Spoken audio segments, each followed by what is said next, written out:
Hi friends, welcome to Rekha's kitchen. இன்றைக்கி நாம் ரொம்ப டேஸ்ட்டாக சூப்பராக பொரி அரிசி உருண்டை எப்படி செய்கிறதுன்னு பார்க்கலாம். வாங்க வீடியோக்குள்ளே போகலாம். அதுக்கு முதல்ல நான் வானல் அடுப்பில் வச்சுட்டேன்.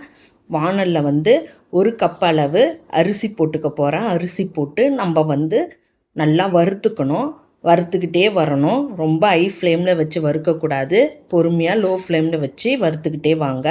இந்த மாதிரி கோல்டன் ப்ரௌன் கலரில் வந்துடும். அதுக்கப்புறம் நம்ம ஸ்டவ் ஆஃப் பண்ணிடலாம். இப்போ நம்ம ஒரு பாத்திரம் எடுத்துக்கலாம். இந்த பாத்திரத்தில் ஒரு கப் அளவு வெல்லம் போட்டுக்கலாம். நான் அரை கப்பு சேர்த்து போட்டுக்கிறேங்க. எங்களுக்கு சுகர் கொஞ்சம் அதிகமாக இருந்தால் நல்லாயிருக்கும். அதனால் நான் 2 கப் அளவு தண்ணி ஊற்றிக்க போகிறேன். நம்ம எந்த கப்பால் அரிசி எடுத்தோமோ அதே கப்பால் தண்ணி ஊற்றிக்கலாங்க. 2 கப் அளவு நான் தண்ணி ஊற்றிக்கிட்டேன். இப்போ வெல்லம் நல்லா கரையணும். அதுக்கப்புறம் நம்ம ஒரு மிக்சிங் பவுல் எடுத்துக்கலாங்க. அதில் நம்ம பொரி அரிசி வறுத்தோம் இல்லைங்களா, அதையும் நம்ம ஆட் பண்ணிக்கலாம். அது கூட 2 ஏலக்காய் போட்டுக்கலாம். போட்டு நம்ம நைஸாக இந்த மாதிரி அரைச்சிட்டு வந்துடணும். பார்க்கறதுக்கு ரவை பதத்தில் இருக்கணும். இப்போ நம்ம வெல்லம் போட்டது நல்லா கரைஞ்சிடுச்சு. இப்போ நம்ம ஒரு பாத்திரம் வச்சுக்கலாம். அந்த பாத்திரத்தில் வடிகட்டி வச்சு நம்ம வெள்ளை தண்ணியை வடிகட்டிக்கலாங்க. எல்லாத்தையுமே நம்ம ஊற்றி வடிகட்டிக்கணும். ஏன்னா தூசி எல்லாம் இருக்கும், மண் தூசிலாம் இருக்கும். அதனால் நான் வடிகட்டிக்கிட்டேன். இப்போ இந்த தண்ணி தயாராக இருக்குது. இப்போ நம்ம அரைச்சோம் இல்லைங்களா பொரி அரிசி, அதை நம்ம கொஞ்சம் கொஞ்சமாக வெள்ளை தண்ணியில் ஆட் பண்ணிக்கணுங்க. பொறுமையாக கொஞ்சம் கொஞ்சமாக ஆட் பண்ணுங்கள். கட்டி படக்கூடாது. கட்டி படாமல் நம்ம கிண்டிக்கிட்டே இருக்கணும். கை விடாமல் கிண்டிக்கிட்டே இருக்கணும். சட்டுன்னு கட்டி பட்டுரும். அதனால் நம்ம பொறுமையாக கிளறிக்கிட்டே இருக்கணும். அடுப்பு லோ ஃப்ளேமில் வச்சுக்குங்க. நம்மளுக்கு தேவையான அளவு சுகரை தூக்கி கொடுக்கறதுக்கு ஒரு பிஞ்ச் அளவு சால்ட்டு போட்டுக்கலாம்.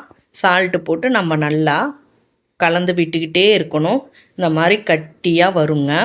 நம்ம எந்த அளவுக்கு கலந்து விடுறோமோ அது நல்லா டேஸ்ட்டு சூப்பராக இருக்கும். அது கூட ஒரு ஸ்பூன் நெய் விட்டு நம்ம நல்லா கிண்டிக்கிட்டே இருக்கணுங்க. கட்டி ஆகிற வரைக்கும் நம்ம கிண்டிக்கிட்டே இருக்கிறோம். பாருங்கள், இங்கே பாருங்கள், நல்லா கட்டியாக வந்துடுச்சு பார்த்திங்களா.